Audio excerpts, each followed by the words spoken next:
Hola a todos. Hoy continuamos con la quinta parte de esta increíble historia donde el mejor espadachín del mundo es teletransportado a una escuela de élite. La meta es de 250 likes y 50 comentarios para la siguiente parte. Sin nada más que decir, empezamos con esta historia.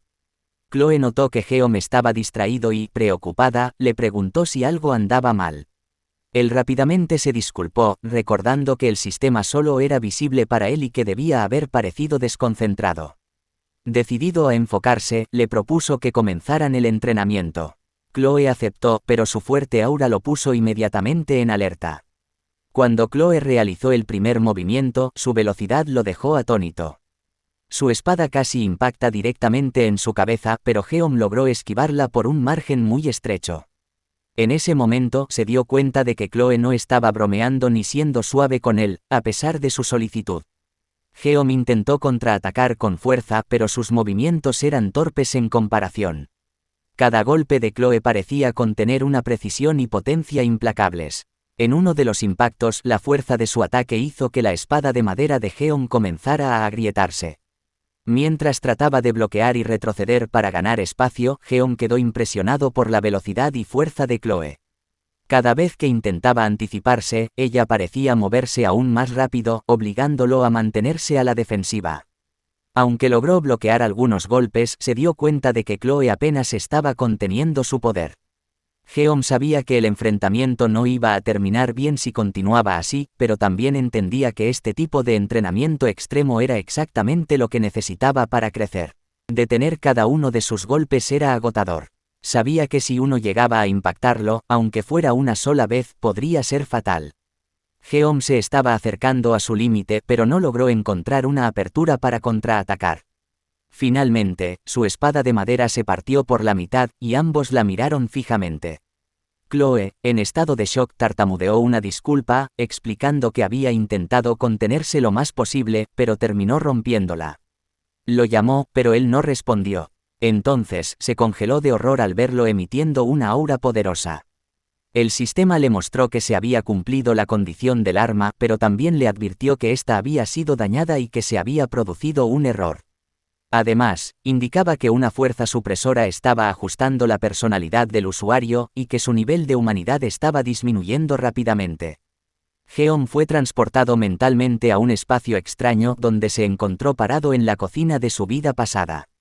Confundido, se preguntó si había estado soñando todo este tiempo.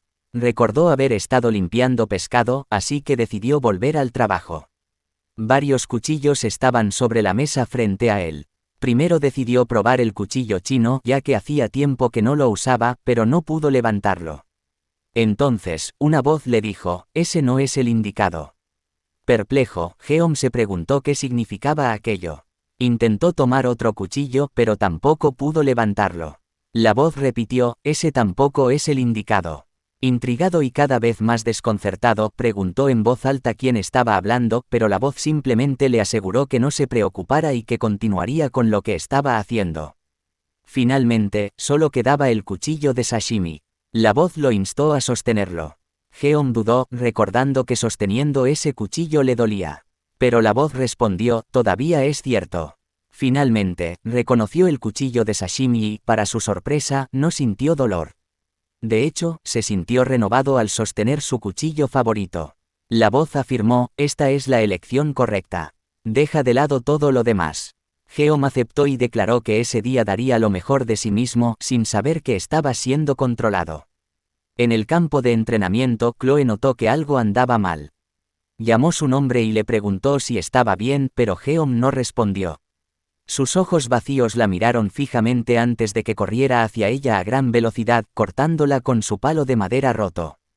Por suerte, Chloe logró bloquear el ataque justo un tiempo. «Espera», le gritó desesperada, pero él no escuchó. Geom golpeó de nuevo con tal fuerza que el impacto levantó a Chloe del suelo. La potencia de su ataque la envió volando contra la pared detrás de ella, donde tosió sangre. Inmediatamente sintió que algo en él había cambiado. Antes de que pudiera recuperarse, Geom apareció frente a ella e intentó apuñalarla con el palo roto. Afortunadamente, Chloe saltó justo un tiempo y aterrorizó, aunque claramente aterrorizada, de manera segura. Él miró a su alrededor con una mirada vacía e inconsciente. Chloe luchó por ponerse de pie y se dio cuenta de que había sido golpeada por su ataque y no podía moverse correctamente. Estaba confundida preguntándose cómo había cambiado tan repentinamente, pero por ahora su prioridad era detener la sesión de entrenamiento. Temblando y tosiendo, le dijo que tenían que parar, pero él corrió hacia ella nuevamente, tratando de atraparla. Sabiendo que no podía evitarlo, desesperada le gritó que se detuviera y recobrara el sentido. Chloe llamó su nombre repetidamente, y justo cuando estaba a punto de atacar, ella gritó con todas las fuerzas que le quedaban. Mientras tanto, dentro de su mente, Geom estaba perplejo. Estaba frente a un pez que parecía evitarlo constantemente. Pensó que nunca antes se había encontrado con un pez tan rápido y ruidoso. Frustrado, decidió que debía matarlo rápidamente, pero entonces notó algo extraño. El sonido era inquietantemente humano. Dudó, preguntándose si había cometido un error, y luego el pez comenzó a gritar un nombre. Geom estaba aún más confundido cuando vio su reflejo en el cuchillo de sashimi. Todo volvió rápidamente a él, era Chloe desesperadamente llamándolo por su nombre. Al recuperar el control de su cuerpo, Geom detuvo su ataque en el último segundo. El palo roto atravesó la pared junto a Chloe, cayendo por centímetros. Había recobrado el sentido justo a tiempo para evitar una tragedia. Chloe temblaba y lloraba. Sorprendida, lo miró al verlo sonreír gentilmente mientras la abrazaba suavemente. «Debemos parar por hoy», le dijo Geom con calma. Confundida, Chloe le preguntó si estaba bien. Él simplemente le agradeció por ayudar a entrenar y salió del campo de entrenamiento sin más explicaciones, dejándola atónita e incrédula. Un momento después Chloe regresó a su dormitorio y se dirigió a su habitación. Mientras reflexionaba sobre sus pensamientos anteriores, recordó las dudas que había tenido desde el examen de ingreso y se preguntó qué estaba ocurriendo realmente con Geom. Chloe había notado que las habilidades de Geom no se trataban solo de fuerza, eran inusuales. No se basaban en técnica, sino en un instinto crudo. A pesar de que Geom había activado inconscientemente su poder divino, la llamada bendición, ella no había sido rival para él. Incluso con un simple palo de madera roto, él la había derrotado. Mientras Chloe se perdía en sus pensamientos, alguien hizo un comentario sobre su apariencia, lo que llamó su atención. Al levantar la vista, vio al auditor Knox, un estudiante de segundo año de la clase Tigre, esperándola. Chloe lo saludó como su hermano, pero él respondió con desdén, comentando que asistir a la academia parecía implicar asociarse con personas de menor estatus. Chloe intentó defender a Geom, advirtiéndole a Knox que no hablara de él de esa manera. Sin embargo, Knox replicó que, si ella continuaba pasando tiempo con Geom, su familia tomaría medidas para lidiar con él. Chloe, sin inmutarse, pasó junto a Knox y le aseguró que, incluso si toda la familia auditor iba tras Geom, no serían rival para él. Mientras Chloe se alejaba, Knox comenzó a preguntarse más sobre Geom. Mientras tanto, Geom enfrentaba una dura realidad. La naturaleza del poder que se le había otorgado estaba lejos de ser una bendición o un favor divino. Se sentía más como una maldición. En su intento por evitar depender de la espada y del llamado poder de Dios, había buscado nuevas armas. Sin embargo, el poder maldito lo perseguía constantemente, tomando el control de su cuerpo como si se burlara de sus esfuerzos. Geom recordó cómo, en lugar de dolor, había sentido una embriagadora sensación de placer mientras la maldición lo manipulaba como un títere, susurrando órdenes destructivas en su mente. Había comenzado a rendirse a esa influencia, pero entonces escuchó los gritos frenéticos de Chloe llamando su nombre. El sonido de su propio nombre, Kang Geom, trajo claridad a su mente, reconstruyendo su conciencia fragmentada. Soltó el palo de madera de su mano, sintiendo como si se hubiera fusionado con él. Instintivamente supo que, de no haberlo soltado, se habría perdido completamente. La misma chica que había intentado enfrentarlo momentos antes ahora lo había salvado de perder el control.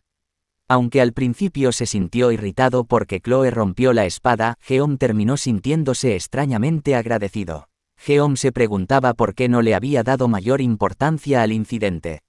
Había abandonado el campo de entrenamiento rápidamente para evitar que la espada, la llamada bendición de Dios, se activara nuevamente. Sin embargo, se cuestionaba si realmente podría mantener esa maldición a raya por el resto de su vida. Aquella supuesta bendición era, en realidad, una maldición que tomaba partes de su vida como pago. Era algo con lo que se vería obligado a convivir, un extraño arrojado a un mundo que no era el suyo. No deseaba mucho, simplemente una vida normal. Pensaba que podría manejar los pequeños problemas a medida que surgieran, pero ahora entendía que había algo dentro de él, una fuerza que intentaba consumir su mente racional. El poder que poseía no era una bendición, sino una maldición que buscaba devorarlo, una fuerza que nunca debería haber sido otorgada. 3 días después, en el salón de clases, un compañero de Chloe le mencionó que algo extraño había sucedido el día anterior y le sugirió que lo comprobara. Chloe respondió que lo buscaría más tarde. Miró hacia el asiento de Jeon, pero estaba vacío una vez más. Entonces se dio cuenta de que ni siquiera tenía su información de contacto y se preguntó por qué no se le había ocurrido pedírsela antes. Chloe recordó haber ido al dormitorio de Jeon, pero la única respuesta a sus golpes fueron gemidos de dolor. Preocupada de que él pudiera odiarla si insistía, decidió no forzar el contacto y se alejó de la puerta. Chloe solía observar a Jeon desde lejos, lanzándole miradas furtivas cuando él estaba perdido en sus pensamientos con la barbilla apoyada en la mano. Ni siquiera podía contar cuántas veces lo había mirado en secreto en un solo día. Se esforzaba por no hablar con él, temerosa de que pensara que solo era una chica molesta. Al principio, Chloe pensó que su atracción hacia él se debía a que había arriesgado su vida por ella, pero pronto comprendió que aquello era solo una excusa. La verdad era que simplemente lo extrañaba. Al día siguiente, el instructor Lee ordenó en voz alta a los estudiantes que guardaran silencio. Molesto, les preguntó si asistían a una escuela tan prestigiosa solo para aparentar. Luego les informó que, debido a la lluvia, tendrían una sesión de estudio en lugar de entrenamiento. Lee notó la ausencia de Jeon nuevamente, pero decidió confiar en que tenía una buena razón. Como un verdadero educador, Lee optó por esperar pacientemente el regreso de Jeon e instruyó a los estudiantes a comenzar a estudiar. Estos respondieron con un sí, unificado. De repente, la puerta se abrió con un chirrido. Lee, furioso, exigió saber quién tenía la audacia de interrumpir durante la clase. Sin embargo, su ira se desvaneció tan pronto como vio quién era. Toda la clase se giró para mirar mientras Jeon entraba en silencio, sin emociones, con algunos mechones blancos en su cabello oscuro y una cicatriz visible en su rostro. Chloe se puso de pie en estado de shock al verlo. Jeon se acercó a su escritorio con calma y se disculpó con el instructor Lee por su tardanza. Lee, suavizando su tono, le dijo que no había necesidad de disculparse y le indicó que tomara asiento. Jeon obedeció sin decir una palabra. Sus compañeros comenzaron a susurrar entre ellos preguntándose si este era el estudiante de admisión especial y comentando que, a pesar de su cambio de apariencia, ahora parecía aún más guapo. Jeon permaneció en silencio durante toda la lección. Después de clase, mientras los estudiantes se apresuraban a ir a almorzar, Chloe se acercó a él vacilante. Tartamudeando mientras pronunciaba su nombre, le preguntó con clara preocupación qué había sucedido. Jeon respondió con frialdad que no era nada grave. Ella explicó que, al no verlo durante varios días, había temido que le hubiera pasado algo. Luego, le preguntó si su ausencia tenía algo que ver con el duelo. Jeon se volvió hacia ella y respondió que simplemente había estado un poco enfermo, agradeciéndole por preocuparse por él. Chloe, atónita al ver su rostro de cerca, se sintió aún más atraída por él. Avergonzada, desvió la mirada y tartamudeó que se sentía aliviada al escuchar que estaba bien. Sin embargo, le resultaba difícil creer que todo hubiera estado en orden durante los últimos 3 días. Durante ese tiempo, Jeon había soportado algo parecido a síntomas extremos de abstinencia que lo dejaron mental y físicamente agotado. No había podido salir de su habitación ni comer. Pasó esos días acostado en la cama, orando para que las dolorosas convulsiones y el sufrimiento cesaran. El dolor era mucho peor que cualquier cosa que hubiera experimentado antes, el precio que su cuerpo pagaba por sostener y usar esa arma rota. Sin embargo, eso no era todo. Cuando Jeon se miró al espejo, notó que su rostro seguía siendo el mismo, pero su expresión era hueca y algunos mechones de su cabello se habían vuelto blancos. Era evidente que esto era una penalización impuesta por la llamada espada divina. Jeon también notó que Chloe parecía sentirse culpable, probablemente porque la última vez que lo había visto fue cuando se desplomó en el campo de entrenamiento. Tenía sentido, pensó, y decidió dejarlo pasar. Luego, Jeon le preguntó si todavía mantenía su oferta sobre la cena. Chloe, sorprendida, se sonrojó y tartamudeó al escucharlo, preguntándole tímidamente si realmente se refería a eso. Jeon confirmó que le gustaría probar su cocina esta vez, a lo que Chloe respondió con entusiasmo, exclamando que haría lo mejor que pudiera. Jeon sonrió, notando lo mucho que a Chloe le emocionaba la idea. Con entusiasmo, ella le dijo que prepararía lo que él quisiera y le preguntó qué le gustaba. Él respondió que le gustaría comer pescado, explicándole que la última vez que intentó cocinar en su dormitorio, la comida era tan cara que terminó tirándola toda a la basura y nunca lo volvió a intentar. De repente, Jeon dejó de hablar. Sintió una sensación aguda cerca de su cuello que lo hizo sobresaltarse. Miró rápidamente a su lado, alarmado. Chloe también giró la cabeza para ver qué había captado su atención y, al notar lo que era, se mostró visiblemente preocupada. Ambos vieron a Nox, quien los miraba desde cerca con una sonrisa espeluznante. Chloe parecía sorprendida de verlo, lo cual Jeon notó de inmediato. Jeon le preguntó si conocía a Nox, pero no apartó la vista de él mientras se acercaba sin romper el contacto visual. Jeon, sin rodeos, le dijo a Nox que si tenía algo que decir, debería hablar en lugar de solo mirarlo. Sin embargo, Nox permaneció en silencio, observándolo con una expresión inquietante, lo que desconcertó aún más a Jeon. Chloe, de repente, se interpuso entre ellos e instó a Jeon a no preocuparse por Nox. Dirigiéndose a Nox como su hermano, le recordó que le había dicho que no viniera. Al escuchar esto, Jeon rápidamente reconstruyó quién era Nox, notando que, aunque la voz de Chloe sonaba asertiva, había un claro temblor en ella. Chloe exigió saber por qué Nox estaba allí, pero él ignoró su pregunta y, en cambio, comentó que Jeon no parecía alguien impresionante. Luego, le preguntó si realmente iba a romper las reglas de la familia de auditores por alguien como él. Chloe, furiosa, le gritó, declarando con enojo que la familia de auditores ya no tenía nada que ver con ella. Sin embargo, Nox le recordó fríamente que no podía lavarse la sangre de las manos.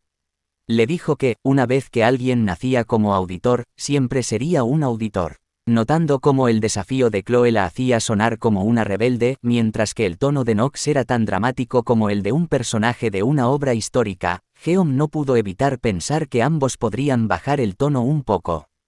Nox, sin apartar la mirada de Jeon, le ordenó a Chloe que se deshiciera de esa cosa, y regresara a la familia de auditores. Chloe, temblando de frustración, se mordió el labio con ira y de repente le gritó a Nox, ordenándole que no describiera a Jeon de esa manera. El estallido de Chloe dejó a ambos hombres atónitos. Su furia liberó una fuerte ola de fuerza que incluso Jeon, acostumbrado ya a situaciones tensas, sintió con claridad. Sin embargo, en lugar de centrarse en la situación, los pensamientos de Jeon comenzaron a recordar lo que sabía sobre la familia de auditores. Todo empezó a encajar. Recordó que la familia de auditores era conocida por especializarse en infiltración y asesinato. Eran un grupo oscuro que surgía en las sombras del juego. Aunque eran descritos como más débiles en comparación con otras casas heroicas, Jeon sabía que los auditores no tenían rival en el arte del asesinato. Cada miembro del clan de los auditores era increíblemente fuerte gracias al brutal régimen de entrenamiento al que eran sometidos desde pequeños, moldeándolos en asesinos de élite antes de que alcanzaran la adultez. Al darse cuenta de que Chloe era parte de este clan, Jeon comenzó a preguntarse si la expresión fría de Nox era más normal que la actitud impulsiva de Chloe. Nox tenía la mirada de alguien que no dudaba al matar, alguien acostumbrado a eliminar cualquier amenaza. Jeon estaba seguro de que los auditores mantenían el orden cazando y eliminando a sus enemigos de manera implacable. Aunque él mismo no se oponía a matar cuando era necesario, creía que esta acción solo se justificaba en circunstancias excepcionales. Mirando a Chloe, quien temblaba de ira y mordía su labio con tanta fuerza que comenzó a sangrar, Jeon supuso que ella podría haber anhelado una vida normal. Sin embargo, al igual que la maldición que él mismo soportaba con la bendición del dios de la espada, el entorno en el que Chloe había crecido nunca le permitiría una vida diferente. Geom entendió que Chloe estaba destinada a vivir una existencia de asesinatos sin emociones, lo cual le pareció profundamente desafortunado. No era un héroe ni deseaba serlo, pero mientras miraba a Chloe, se preguntó si, aunque no pudiera salvar el mundo, sería posible salvar la vida de una sola persona. Y bueno gente, así concluimos el capítulo de hoy. Recuerden la meta de likes y comentarios para un próximo capítulo. Sin nada más que decir, nos vemos en un próximo resumen.